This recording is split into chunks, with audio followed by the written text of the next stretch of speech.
हेमंत सरकार के फैसले के खिलाफ अर्जी है। झारखंड हाईकोर्ट में 3 याचिकाएं दाखिल हो गई हैं। सफल अभ्यर्थियों ने फैसले को चुनौती दी है, जिसमें जेपीएससी 11वीं 13वीं परीक्षा रद्द करने को चुनौती दी गई है। फूड सेफ्टी अधिकारी परीक्षा रद्द करने को चुनौती दी गई है। तो हेमंत सरकार के फैसले के खिलाफ अब अर्जी दाखिल कर दी गई है। झारखंड हाईकोर्ट में 3 याचिकाएं दाखिल की गई हैं। सफल अभ्यर्थियों ने फैसले को चुनौती दी है। 2 तस्वीरें आपके सामने। एक तरफ तो आंदोलन स्थगित हुआ है, सीबीआई जांच की क्योंकि मांग कर रहे थे, और अगर आगे सीबीआई जांच नहीं होती है तो फिर आंदोलन हो सकता है। लेकिन दूसरी तरफ जिनकी नौकरी चली गई है उसको लेकर अब प्रदर्शन शुरू हो चुका है। यानी 2 आंदोलन, एक आंदोलन खत्म हुआ है, 26 दिन बाद धरना खत्म हुआ है। तो दूसरी तस्वीर आप देख रहे हैं, जिनकी नौकरियां चली गई हैं वो अब प्रदर्शन कर रहे हैं, क्योंकि 2014 से लेकर जितनी भी परीक्षाएं टीडीपीएल या फिर जेपीएससी के द्वारा कराई गई है, इसी को लेकर फिर सरकार ने फैसला किया कि परीक्षा रद्द कर दी गई। लेकिन अब इसको लेकर जिनकी नौकरियां चली गई हैं वो अब परेशान हैं, वो अब प्रदर्शन कर रहे हैं, और इसी को लेकर अब याचिका दाखिल कर दी गई है। झारखंड हाईकोर्ट में 3 याचिकाएं दाखिल की गई हैं। सफल अभ्यर्थियों ने फैसले को चुनौती दी है। जेपीएससी 11वीं और 13वीं परीक्षा रद्द करने को चुनौती दे दी गई है, जिसमें फूड सेफ्टी अधिकारी परीक्षा रद्द करने को भी चुनौती दी है।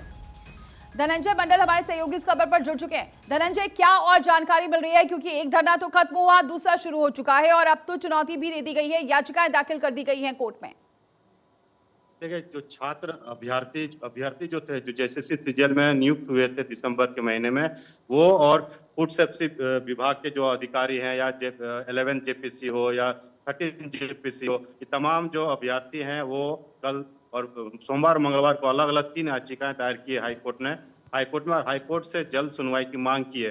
बहरहाल हो सकता आज किसी मामले में सुनवाई हो, लेकिन हाईकोर्ट में सूचीबद्ध अभी तक जानकारी जो है नहीं की गई है। सूचीबद्ध अगर हो पाती है तो हो सकता है उस पर सुनवाई हो और स्टे लगाने की मांग करें, क्योंकि जिस तरह से छात्रों ने मेहनत करके नौकरी ली है, उनकी नौकरी नहीं जाना चाहिए। जो छात्रों की मांग है, जो सब छात्रों के एक जैसा नहीं व्यवहार करना चाहिए। जो जिनकी अगर फर्जी तरीके से नौकरी हुई, उनकी जांच होनी चाहिए। हालांकि जब जेएसएससी सीजीएल में लोगों को नौकरी हुई थी तो माननीय हाईकोर्ट ने एक नोट डाला था नियुक्ति पत्र में कि जिस सीआईडी जैसे जांच कर रही है, अगर कुछ भी उसमें इन्वॉल्व पाया जाता है, यानी किसी को पैसे लेन देन में अगर पकड़ा जाता है, उसकी नौकरी जा सकती है। छात्रों का कहना है, और छात्रों का ये भी कहना, सभी लोगों के साथ ऐसा व्यवहार नहीं करना चाहिए। एक दफा तुरंत हम लोग ऑफिस में दूसरे दिन काम करने के लिए पहुंचते हैं और एक शाम होते होते नोटिफिकेशन जारी कर दिया जाता है कि आपकी जो जेएसएससी एग्जाम में अभ्यर्थी उसको रद्द कर दिया गया। तो इस तरह से सरकार का व्यवहार सही नहीं है। सरकार इस तरह से व्यवहार नहीं करनी चाहिए। लगातार जो अभ्यर्थी हैं मंत्रालय के बाहर प्रदर्शन कर रहे हैं,